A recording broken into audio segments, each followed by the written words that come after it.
¿Qué tal? Saludos, muy buenas noches, bienvenidos a Vía V. Ni se arrepiente ni abandona.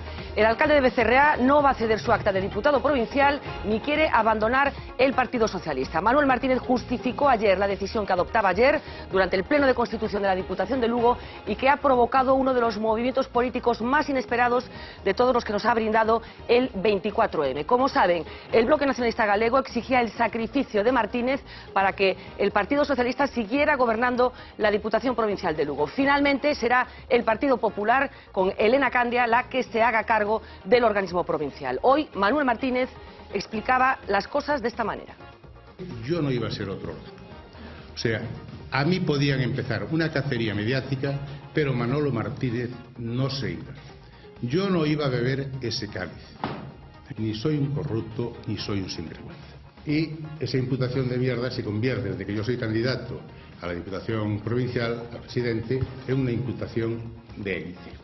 No sé si habría que pedir la dimisión de los dos diputados del bloque por ineptos y por llevar a ese partido y a la Diputación a donde la llevaron. Se enrocaron de tal manera, como cual talibanes islámicos y cual islamistas, que yo no puedo hacer nada contra eso. Marina Carregato, muy buenas noches. Hola. Hoy casi todo el mundo ha hablado del culebrón de Lugo. Incluido Fernando, el propio PSDG, que hoy ha reaccionado. Ha hablado Pilar Cancela sobre el tema, ha calificado de inexplicable la votación de ayer. Ha dicho que no queda fuera una moción de censura y que no hay crisis de liderazgo en el partido. Aunque del otro lado tenemos a Núñez Feijóo. Dice que actualmente la Diputación pertenece a quien tendría que pertenecer a la lista más votada y dice que el gran perdedor de todo esto fue Gómez Besteiro. Decidir quen é o candidato ou candidata a presidir a Diputación de Lugo é unha decisión política, é unha decisión de partido. Non se trata de autocrítica, nós en este caso cumprimos os procedementos tal e como estaban establecidos. Non hai absolutamente ningunha crise de liderazgo e o que hai que cumplir son as normas institucionais e as normas que atañen á representación política dos partidos e non cuestionar. Non é posible quedar ben con todos en todos os casos. Todas as decisións que toma son distintas das que anuncia. Cando un líder non lidera, o que ocurre é que ao final non o consideran líder. Hoy estará con nosotros en el programa la nueva presidenta de la Diputación de Lugo, Elena Candia. Carlos Eimerich, moi boa noite. Hola, moi boa noite. Se tiveras que darme un titular do que está acontecendo, cal sería? Bueno, eu diría que un novo caso de transfugismo no PSOE. Manuel Lago, moi boa noite. Transfugismo? Boa noite. Eu creo que non, pareceme máis ben, por agora parece que non, parece máis ben a cerrazón persoal deste home, non? Pero, digamos, se verá, se ele entrara no goberno co Partido Popular sería transfugismo, se só é ver quen manda máis sería unha cuestión distinta. Julio Sequeiros, muy buenas noches. Hola, te pido un titular también. Un titular. Que este hombre ha colocado las cosas en su sitio, ¿no? Yo creo que ese sería el titular. Sí. Por Miguel, fin las cosas quedan en su sitio. Miguel Anxo Bastos Boubeta, non sei con que parte da mesa está, si con Julio ou con Manuel e con Carlos. Eu digo que se valía para alcalde, tamén vale para presidente de Diputación. Además, creo que foi votado por seus compañeiros, non? Entonces, a mí se me di todo. Bueno, Manuel Martínez, que decía que no estaba dispuesto a hacer que se hiciera con él un Orozco. Marina, hablaremos de más cosas hoy, de Lugo, pero de otras cosas también. Sí, también de economía, porque hoy nos acompaña en la mesa de Vía V Joaquín Leiceaga. Él es uno de los responsables por un informe que presentó hoy el Foro Económico. En él se habla de las consecuencias que tendría para nuestra comunidad un cambio en el modelo territorial. ¿Qué pasaría si, por ejemplo, se independiza Cataluña de nuestro país? En este caso, las consecuencias serían una pérdida de hasta 1.100 millones de euros, pero no sería el único escenario posible. Habría más, por ejemplo, el que sería mejor para Galicia, un pacto fiscal de mínimos. En este caso, Cataluña tributaría, se quedaría con la totalidad de su recaudación propia. Esto pasaría. Neste caso, posiblemente non se cumplen as expectativas que ten hoxe unha parte da sociedade catalana. Sería absorbible por Galicia perfectamente, pero en todo caso deixaría sin modificar aspectos do sistema de financiación autonómico que conviría revisar.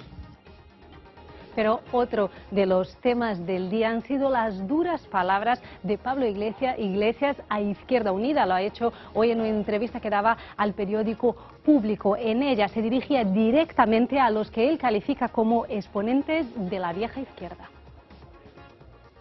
Deja de estar tan preocupado con las cosas que nosotros hacemos y con lo que nosotros proponemos. Sigue viviendo en tu pesimismo existencial. Cuécete en tu salsa llena de estrellas rojas y de cosas, pero no te acerques, porque sois precisamente vosotros los responsables de que en este país no cambie nada. Sois unos cenizos. No quiero que cenizos políticos, que en 25 años han sido incapaces de hacer nada, se acerquen a nosotros. Seguid en vuestra organización, presentaos a las elecciones, pero dejadnos en paz.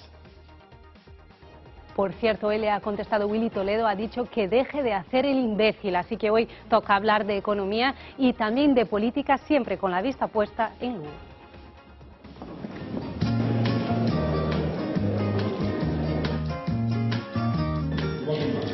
Ganou a maioría e isto é a democracia.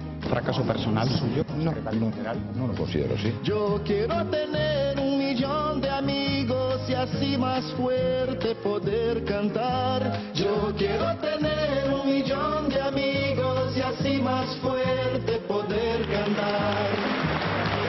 O Bloque Nacionalista Galego no día de antes sacou un comunicado posibilidade dunha moción de censura.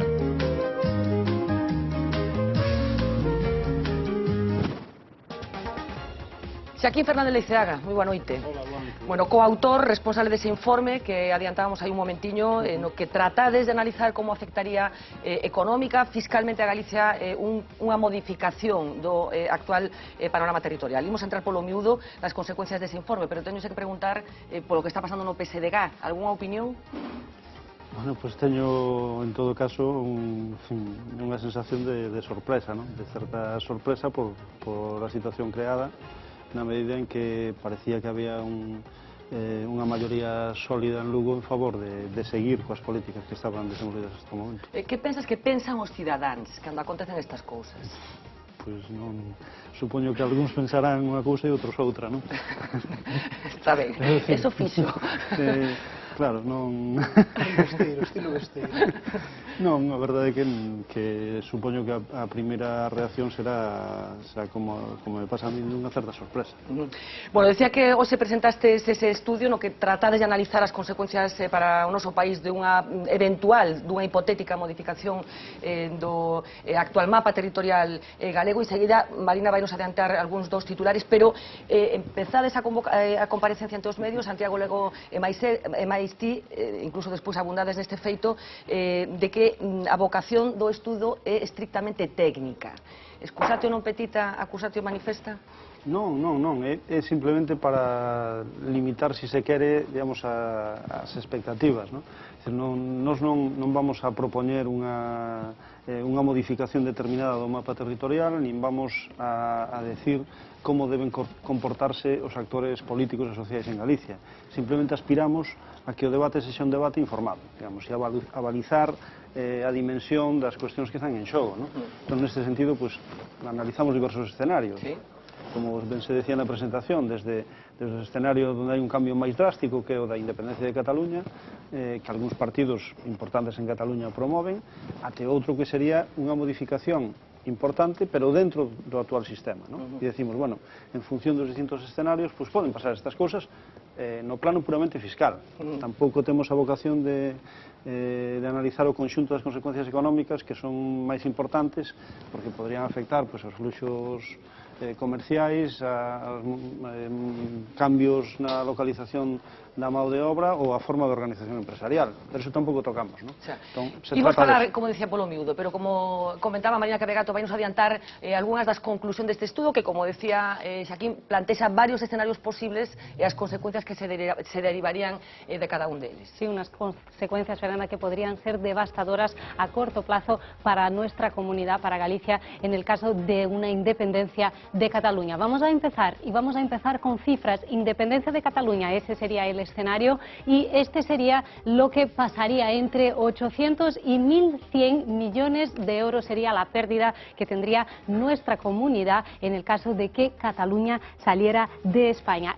Actualmente lo corresponde a los gastos de educación, solo para que os hagáis una idea de la dimensión de esta pérdida. Y si se llega a confirmar esa independencia de Cataluña, no tendría consecuencias, por supuesto, solo para Galicia, sino también para todo el Estado. En este caso sería entre 11.000 y 15.000 los millones de euros que perdería o que dejaría de recaudar nuestro país. ¿Y cómo se ha llegado a esta cifra? Pues lo que explica el Foro Económico de Galicia es que hubo que buscar primero el saldo fiscal de cada una de las comunidades. Vamos a ver en primer lugar el de Cataluña. Es un saldo fiscal negativo de menos entre 5 y 7%, una cifra que parece que coincide con la gallega, aunque en nuestro caso es positivo, también está entre el 5 y el 7%, pero en este caso positivo el saldo de nuestra comunidad. Y la pregunta, un poco la que hacía Fernanda, ¿qué ha llevado el Foro Económico a buscar estos resultados? Dicen que lo que quieren es mejorar el debate social. Nós o que facemos é ese mapa de implicacións. Esta solución supón isto para os galegos. Se vostede está disposto a asumir isto, pois vale, pois entón esa solución pode decir de Galicia, sí, nós apoiamos pois a independencia de Cataluña ou nós apoiamos non facer nada, pois que estas cifras poden axudar a obxectivar o debate, non? Hemos visto el escenario número 1, vamos al escenario número 2. Hablamos de un pacto fiscal. En este caso, Cataluña no saldría del sistema de seguridad social y por lo tanto no tendría una repercusión tan mala para nuestra comunidad. Vamos a hablar de cifras. En este caso sería una pérdida para nuestra comunidad de entre 600 y 800 millones de euros. Pero todavía hay un tercer posible escenario, es el siguiente, es del pacto fiscal de mínimos. En este caso, tampoco saldría Cataluña del sistema de seguridad social, pero habría más autonomía tributaria para esta comunidad. ¿Y eso qué significa? Pues que tributarías en el 50% del IRPF, 50% del IVA y 58% de los impuestos especiales, esos se quedarían en Cataluña. Sería un escenario, por supuesto, no tan positivo económicamente para Cataluña, pero sí mejor para Galicia. En nuestro caso, nosotros perderíamos un gasto asumible que sería de unos 55 millones de euros. Como decía Fernanda Leiceaga, no han querido entrar, por ejemplo, en cuáles serían las consecuencias del flujo comercial. Bueno, enseguida imos manter esta conversa, pero unha nova de última hora que desenvolveremos no transcurso do programa desta noite. Mariano Rajoy acaba de comunicar o cese do ministro de Educación, José Ignacio Wert, que será sustituído por Íñigo Méndez de Vigo, ata o de agora secretario de Estado de Asuntos Europeos. Como decía, é unha decisión que se acaba de comunicar hai breves instantes e que teremos ocasión de comentar no transcurso deste programa. Bueno, aquí en Fernández Leiceaga, unha hipótese de traballo ou algo máis? A pregunta concreta é, falades de a hipótese dunha independencia de Cataluña, sabemos que o debate político está nese territorio e no conxunto do Estado, pero na academia, na universidade, en foros como o Foro Económico de Galicia, se plantexa seriamente a posibilidade de que Cataluña acabe fora do Estado español? En revistas económicas serias, digamos, en foros académicos, en foros de relevancia social como este, pues claro que se discute deste tema, ¿no? Pensade que cando digamos, o partido que xemoniza o goberno catalán propón claramente este camiño, pois sin duda é un debate o que non se debe dar a espalda e que hai que afrontar con todas as consecuencias, ¿no? Bueno, pois primeira das posibilidades, a máis chamativa, digamos, esa secesión de Cataluña. Se tiveras que utilizar un adxetivo para definir as consecuencias para o noso país, para Galicia, cal sería? Bueno, sino as consecuencias dramáticas. Ese sería o adxetivo. Decíase na presentación que a perda, diríamos, de recursos que tería o conxunto do sistema público en Galicia sería o equivalente ao noso gasto en educación, ¿no? Desde repente desaparecen os cartos que nestes momentos destinamos a educación. Eso non quere decir que desaparecen exactamente esos cartos. Unha parte sería menores ingresos da Administración Central, outra parte sería menores ingresos da Administración Autonómica e da local e posiblemente a necesidade de aumentar os impostos para poder pagar entre un 20% menos de Producto Interior Bruto global español, pois todos os sistemas que temos hoxe centrais e que seguirían funcionando, polo menos a corto plazo, pois con unha dimensión similar, ¿no? Desde as embaixadas, a defensa, o aparato do Estado en xeral, ¿no? Galicia sería unha das comunidades máis perxudicadas neste escenario como consecuencia da nosa dependencia, digamos? Non, sería unha comunidade perxudicada, pero non das que máis. Sería máis perxudicada Andalucía, ou Extremadura, ou Castela Mancha, ou Murcia, por poñer 4 exemplos. No noso caso, como se decía antes, isto significaría entre digamos, o 5 ou 7% do noso Produto Interior Bruto, que é unha cifra, sin duda, moi importante, pero en outras comunidades sería peor. Bueno, falamos do escenario extremo, que máis posibilidades habería? Porque en calquera caso vos barallades a convicción de que algún cambio vai a haber. Sí, vamos a ver, nos creemos que hai un debate planteado desde Cataluña, fundamentalmente, para modificar o sistema territorial. Ese debate ten unha dimensión política, digamos, stricto sensu, pero ten outra dimensión económica, no que afecta pois, as relacións fiscais co resto de España, fundamentalmente o modelo de financiación autonómica, pero non só.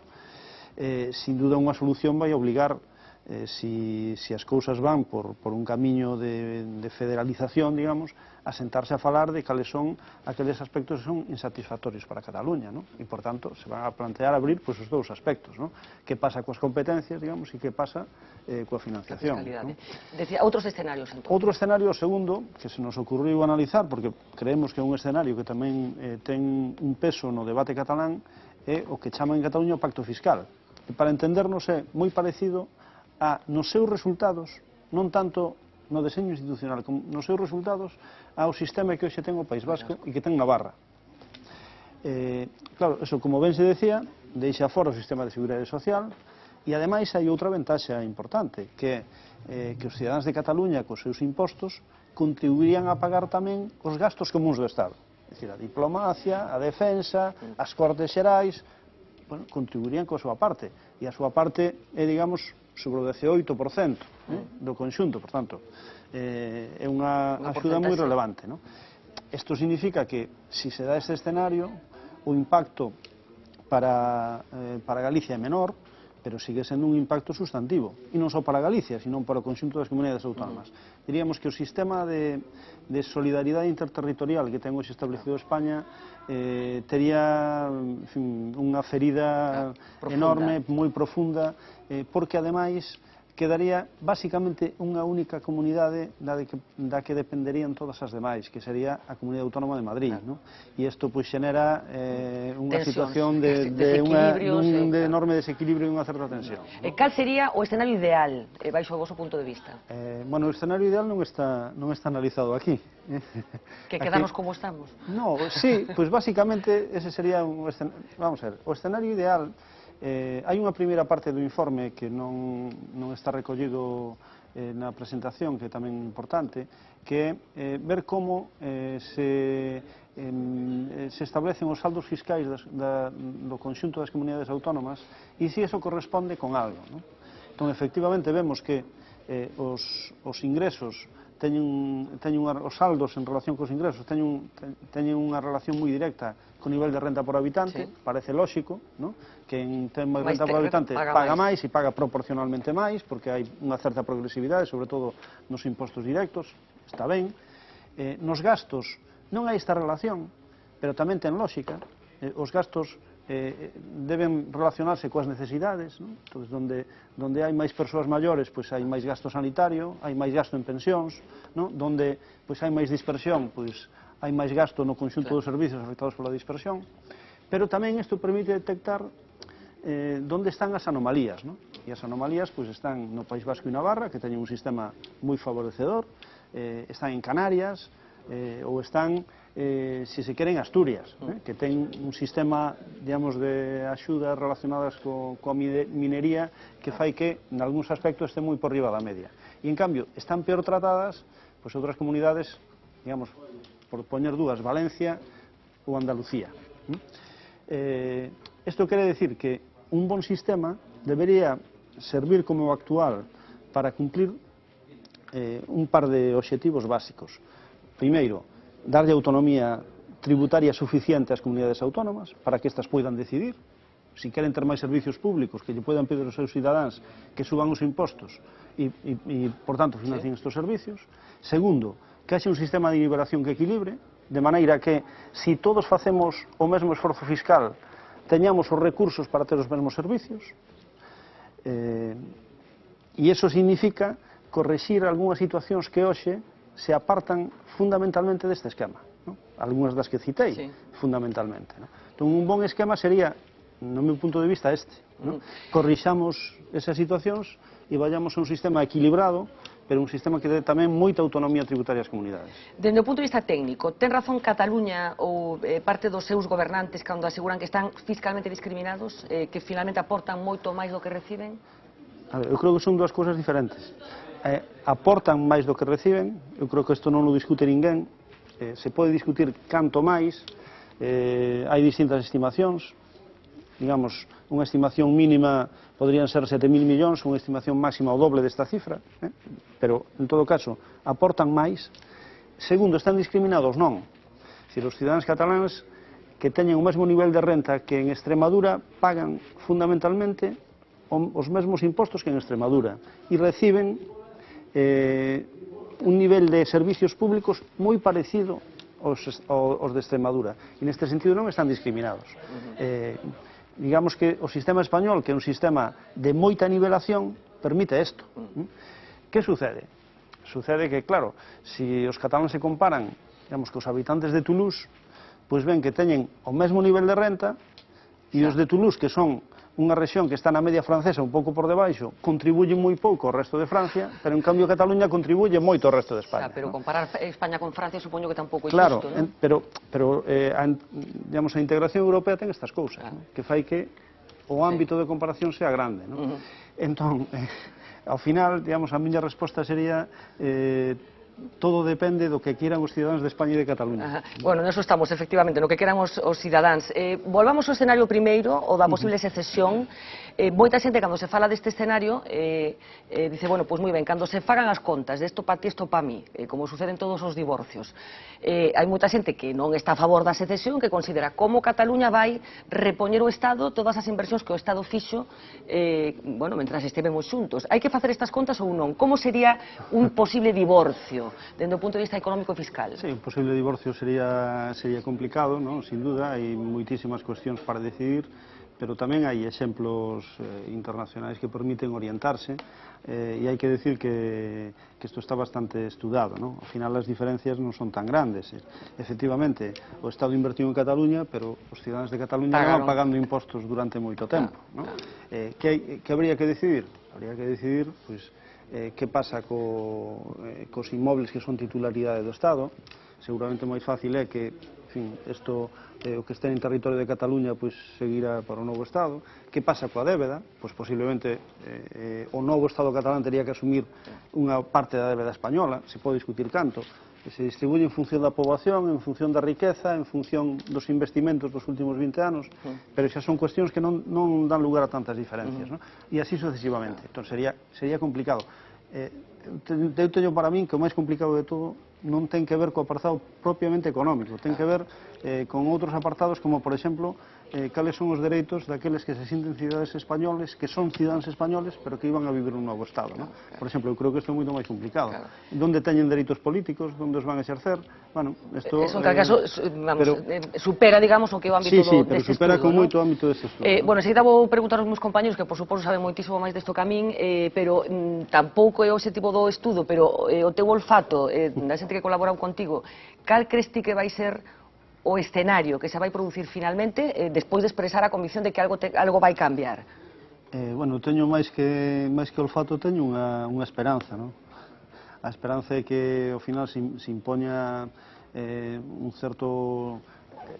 unha certa vontade de vivir xuntos, e que isto permita revisar, se se quere, os termos do acordo matrimonial que temos agora, pero sin chegar a ruptura, non? E eu creo que hai posibilidades de facelo, tanto no plano económico como no político.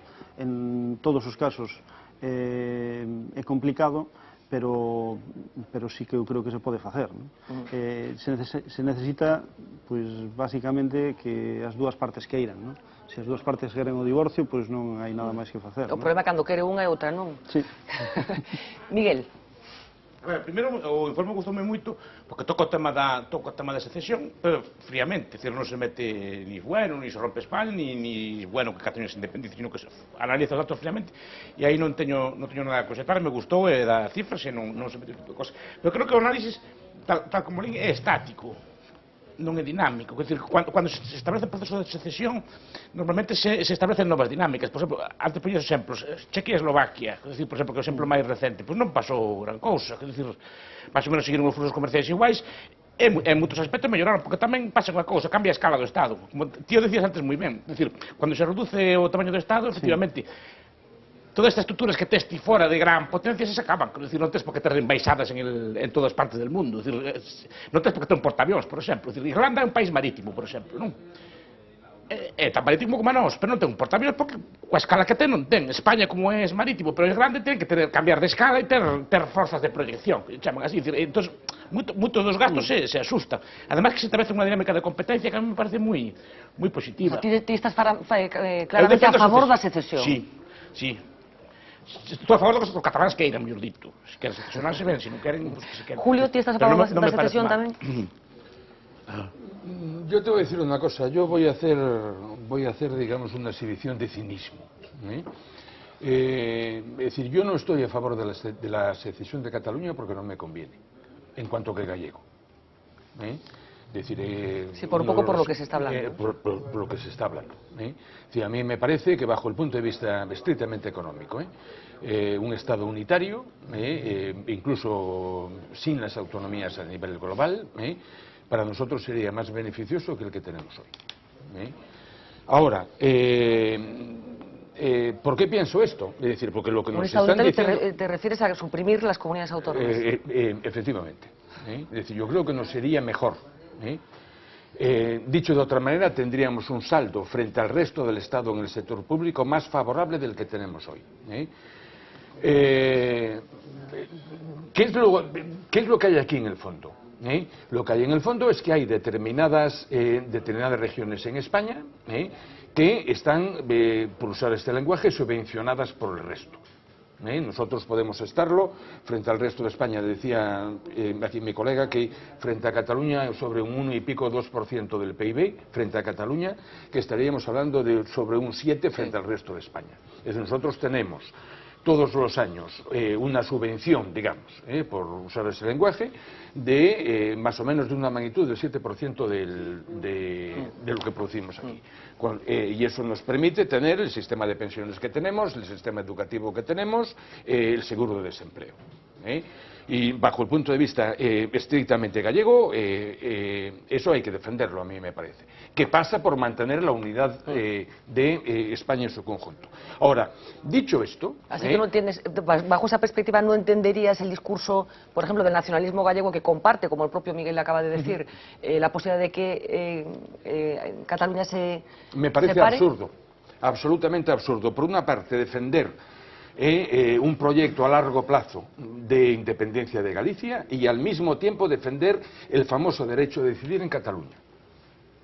Es incompatible, yo lo veo incompatible. Ya sé que una parte de la clase política de este país no lo ve así, pero yo lo veo así y esta es una postura que se puede defender fácilmente. Ahora, también te quiero decir una cosa, lo que sí hay, este esquema de solidaridad interterritorial prácticamente forzado o forzoso,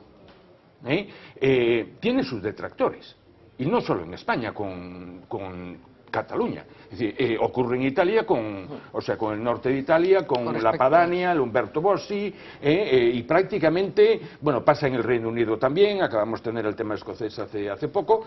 Es decir, a mí me parece un poco en la línea de lo que plantea Leiceaga, que había que sentarse y reordenar esto, pero teniendo en cuenta que a mí me parece que cualquier reordenación que haya sobre la situación actual nos va a perjudicar. Xaquín, ¿algo que decir lo que está apuntando Xulio? No, vamos a ver, decía antes Miguel que a secesión pues, podía ser favorable. Vamos a ver, a curto plazo seguramente é un xogo de suma negativa, ¿no? Na medida en que primeiro hai que construir un aparato estatal máis pequeno ao lado de outro máis grande sin que este se reduza facilmente de forma rápida e logo polos efectos de inestabilidade, ¿no? Seguramente a longo prazo pues, aí xa non me atrevo a ser moi concluinte, porque as nacións pequenas teñen boa zona na academia, digamos, como que funcionan ben, e posiblemente poderá funcionar. Os países bálticos non creo que estuveran mellor. Sí, no, por eso digo que non digo nada, pero a corto plazo seguramente isto é así, ¿no? E logo, efectivamente, eu creo que Julio Sequeiros ten razón, digamos, que o que se deriva destas cifras é que, cando menos a curto plazo tamén, non nos convén, ¿no? Nos convén unha situación en que exista un Estado que redistribuye, ¿no? E aparte deso, eu, en cambio, non creo que sexa malo económicamente. A construción do Estado das Autonomías coincidiu co proceso de modernización da economía española máis forte, ¿no? E non foi un inconveniente para isto. Ao contrario, permitiu acomodar preferencias distintas no seu que son nun estado moi heteroxéneo, permitiu acomodarlos ben, ¿no? Bueno, que se pode mellorar? Sí, eu creo que hai 5 ou 6 puntos. Posiblemente o máis importante de todos é, digamos, a ventaxa financiera tan notable que teñen de forma moi calada, digamos, a Comunidade Autónoma Vasca e a Comunidade Autónoma na Navarra, ¿no? Que son pequenas, que tiñan un problema de terrorismo moi forte hasta aí pouco tempo e que, por tanto, todo o mundo entendía que isto fose así, pero que hoxe, e sobre todo desde a perspectiva dunha comunidade autónoma como Cataluña, que ten un sentimento de identidade tan forte, polo menos como esta, e que é bastante inexplicable para que un catalán acepte que o vasco ten unha serie de... Porque isto é así, ¿no? Entón, me preguntaban esta mañán, pero vostede está a favor de eliminar o concerto? No, eu estou a favor de manter o sistema de concerto económico. Creo que funciona ben, non? Outra cousa é como calculamos o cupo. Por tanto, como calculamos a contribución do País Vasco e de Navarra ao mantemento das cargas comuns desa casa de todos, ¿no? E aí, o primeiro que se me ocurre decir, polo menos transparencia, que saibamos sobre que parámetros se calcula, que non se sabe. Non hai claridade. Carlos é un deses nacionalistas galegos que supoño que non concorda co que acaba de decir Julio Sequeiros no sentido de reivindicar ou de apoiar unha posible independencia de Cataluña dende o punto de vista de Galicia. Vamos a ver, eu como demócrata, en primeiro lugar, respeito e recoñezo o dereito que ten o pobo catalán a decidir, e ademais este informe, frente ao que di, por exemplo, o señor Núñez Feijóo, que dicía aquilo de Galicia paga e Cataluña pide, pois parece que non é así. Este informe o que pon de manifesto é que desde o punto de vista catalán a opción pola independencia ou a opción, en todo caso, por unha maior soberanía é unha escolla racional, polo que estamos vendo, non? Por tanto, non é todo aquilo que decía o Partido Popular, que estamos financiando a Cataluña, estamos lle dando liquidez a través do FLA e non sei que, non. Parece que do punto de vista... Tamén se está dando liquidez a través do FLA. Claro, pero dase liquidez a través do FLA cos 15.000 millóns que o sistema detrai de Cataluña. Agora, eu a cuestión xa visto desde Galiza, claro. Eu creo que Miguel antes daba unha clave. Se o vemos desde un punto de vista estático, como unha foto fixa, e habería cousas que discutir, porque claro, por exemplo, cales son os criterios de imputación dos rendimentos fiscais? Eu pregunto, os rendimentos fiscais de Madrid responden a que hai unha grandísima actividade productiva en Madrid ou a que moitas sociedades están radicadas ali e, por tanto, hai un efecto sede?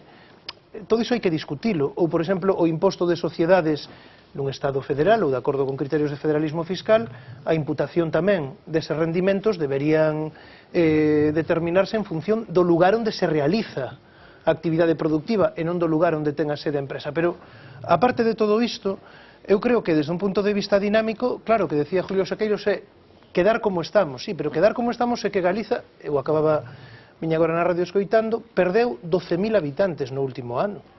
Galiza vai mirrando cada vez máis.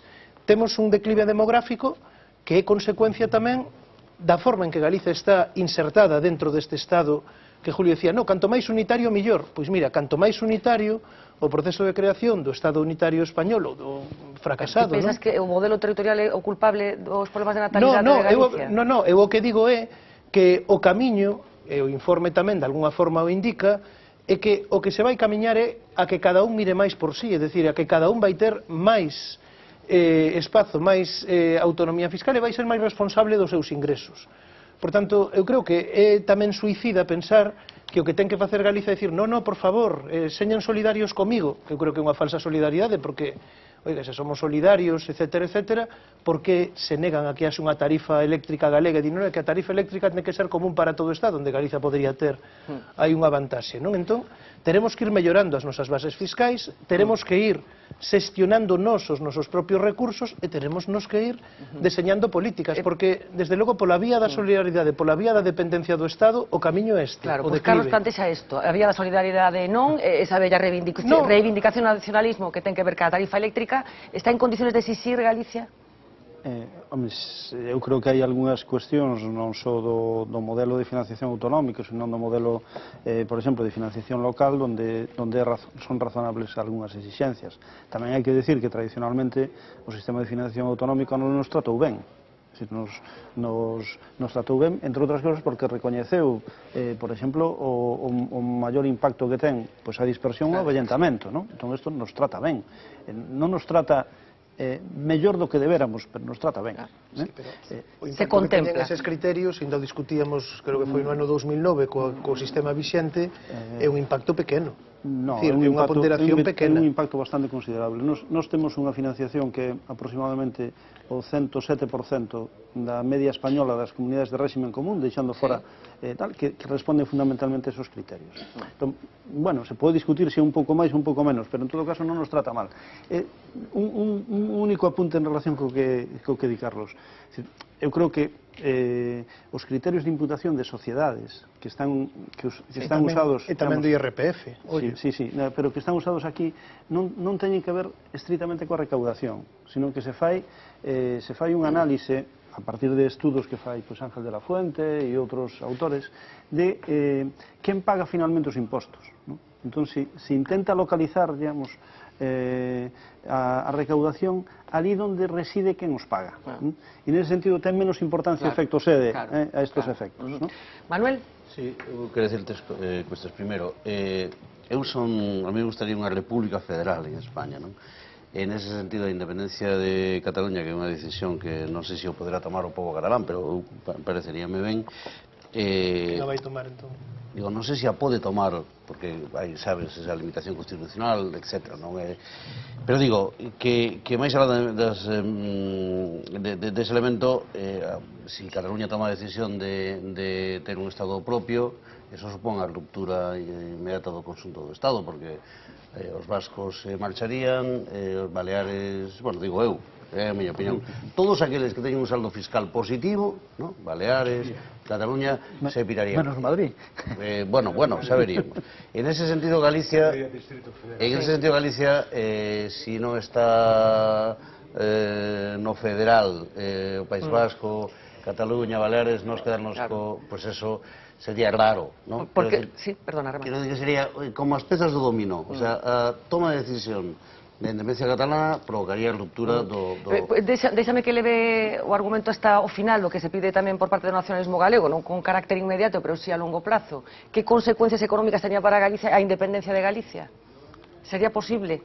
Non sei, con un criterio puramente estático, primeiro, non? E limitándose ás cuestións fiscais, pois nos quedaría un déficit entre o 5 e o 7% do Produto Interior Bruto, que é o que nestes momentos estamos recibindo desde o exterior.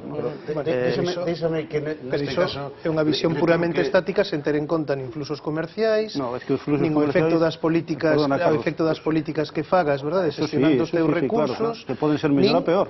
Bueno, pode ser mellor ou peor, claro, como todo, pero o problema é... Os fluxos comerciais xa hoxe, digamos, o que importamos o pagamos e o que exportamos non lo pagan. Quer decir que eso non vamos a melloralo por ser independentes. Pero podería haber unha política de importación, de sustitución de importacións, Sí, como en Argentina.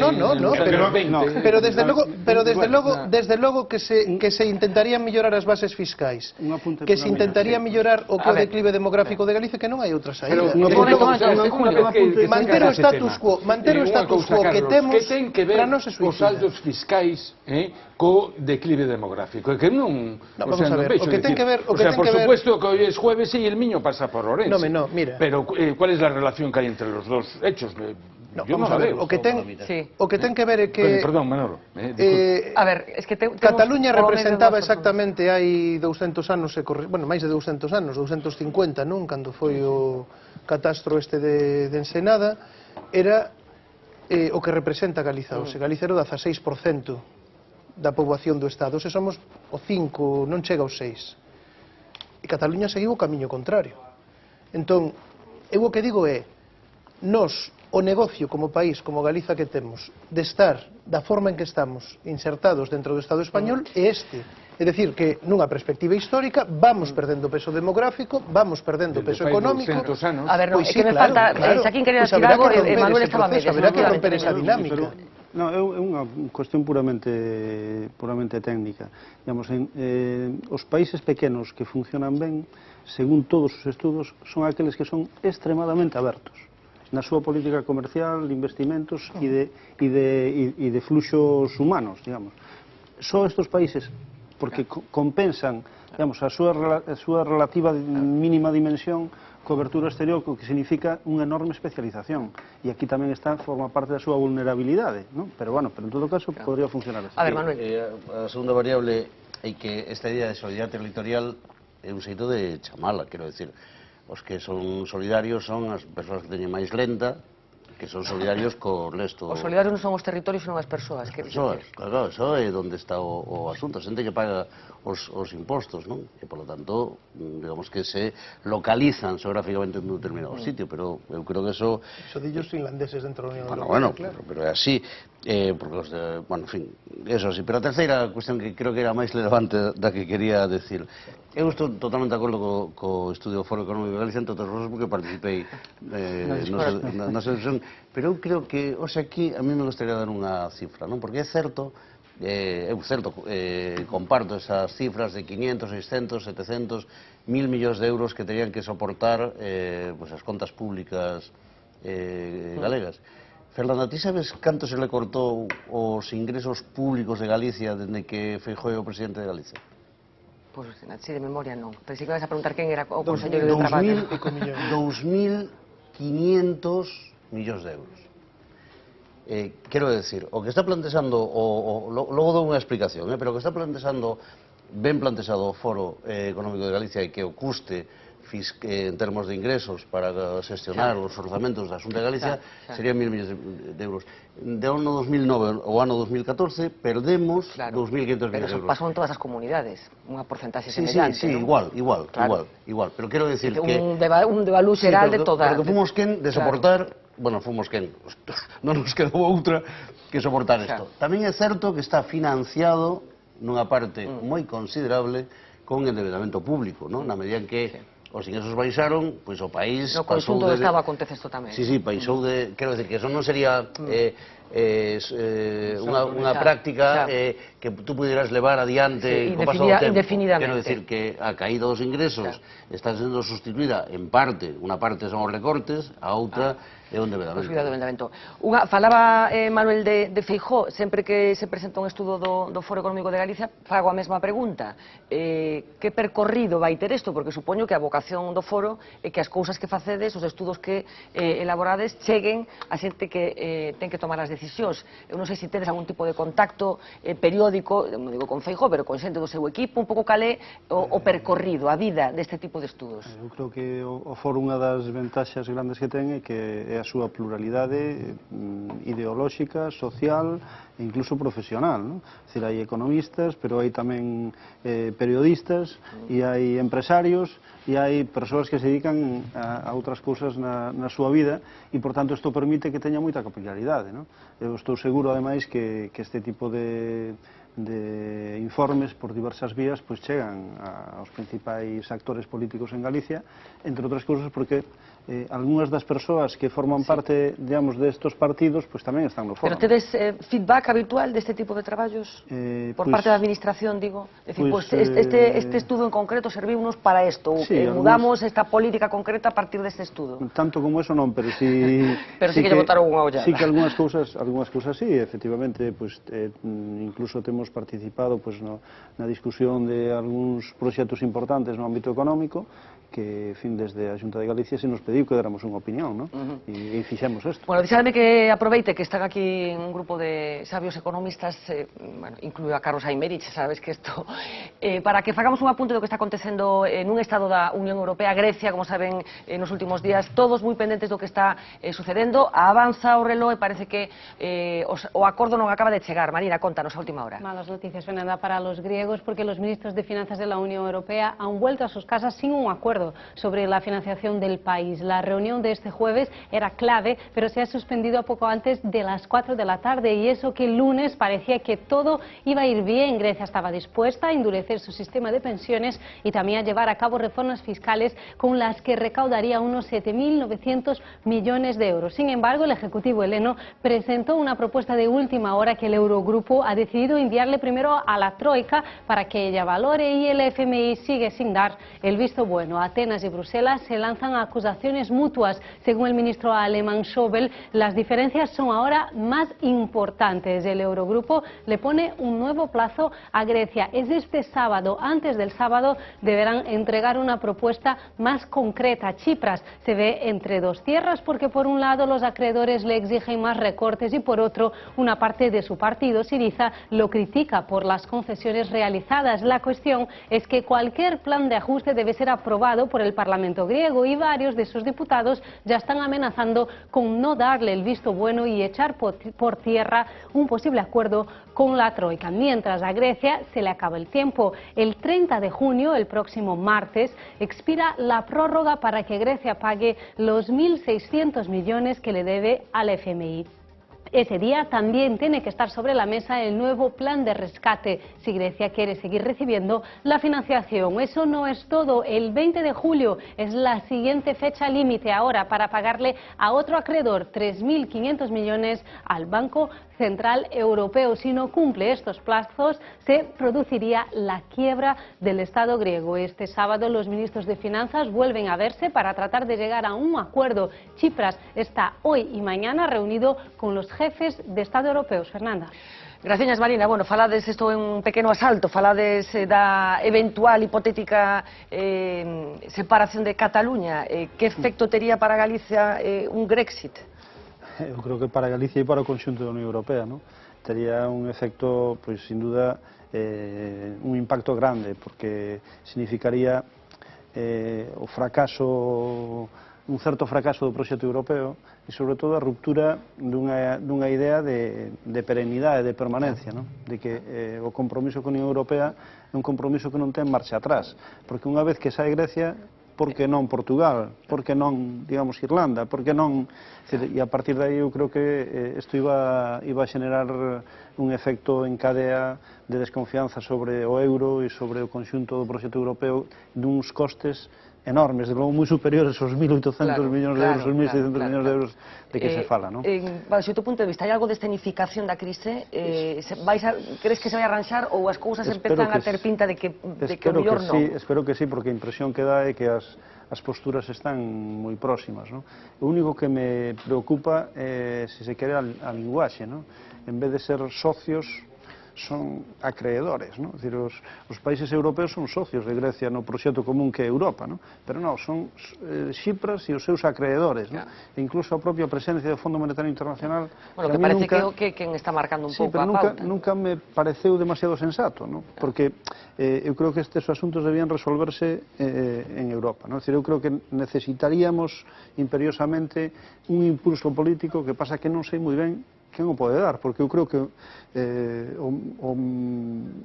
o político máis potente que ten hoxe Europa está no sitio equivocado, non? Que é Mario Draghi. Que está facendo cousas. Teño a sensación de que, bueno, con Draghi desde logo xa non está de acordo para nada, Miguel. Sí, seguro. Con esa inyección permanente de cartos. Julio, o asunto de Grecia é algo que tamén lle irrita especialmente a postura que está tomando Syriza, non? Aquí ten ten razón no que hai que facer algo para Europa, pero tamén non facer nada rompe Europa, porque está deteriorando muitísimo, dicir, que pasa, este non paga, os demais pagamos, os demais somos tontos, está todo o mundo pagándonos, non, e isto nos chulén, non, dicir, tamén non facer nada, sobre todo nos países do norte de Europa, está creando un daño tremendo, creando partidos euroscépticos, creando un montón de cousas, o sea, facer fai daño, e de feito, o debate que estamos tendo é político, económicamente, eu creo que non hai, creo que está claro que non é un grave daño económico, Miguel, para aclarar a miña postura, que eu creo que Grecia ten que reformar aspectos moi importantes do seu funcionamento. Non pode pretender na situación que está manter as prexubilacións a partir dos 52 anos. Eso non pode ser. Pero ao mesmo tempo tamén eu creo que Europa ten que entender que pedirlle máis sacrificios aos cidadáns gregos que están vivindo con salarios de miseria non é só políticamente moi complicado, é que económicamente é un error tremendo, porque eso conduce a unha situación imposible. Pero que Grecia ten veciños que son moito máis pobres, como Bulgaria, e que pasa con eles? Non se me explico. Temos que avanzar, chicos. Un titular nada máis. Hay una cosa que puede acabar, digamos, que a mí me da la impresión que es por donde va a romper la olla, que son los coqueteos que está haciendo efectivamente con Rusia y con China, no solamente eso. Bueno, imos rematar xa Xaquín Fernández de Leiceaga, pero teño que preguntarlle tamén por unha das cousas que ten o nome de Xaquín Fernández de Leiceaga nas últimas semanas, que bueno, esa incapacidade que o PSOE tivo de que vostede formara parte do Consello de Contas. Por que creo que o Partido Popular se está negando a esa incorporación? Bueno, non quero entrar nesos temas, a mí me fai unha proposta o Partido Socialista e eu decido aceptala porque creo que cumplo, diríamos, os criterios técnicos para formar parte do Consello de Contas. Son doutor en Economía, profesor de Economía Aplicada, explico financiación autonómica e local nunha asignatura na Universidade de Santiago. En fin, a miña especialización profesional no ámbito da facenda autonómica local... Pero que parece que non se fixa nesa parte do seu currículum, sino na outra parte, na da militancia política, non?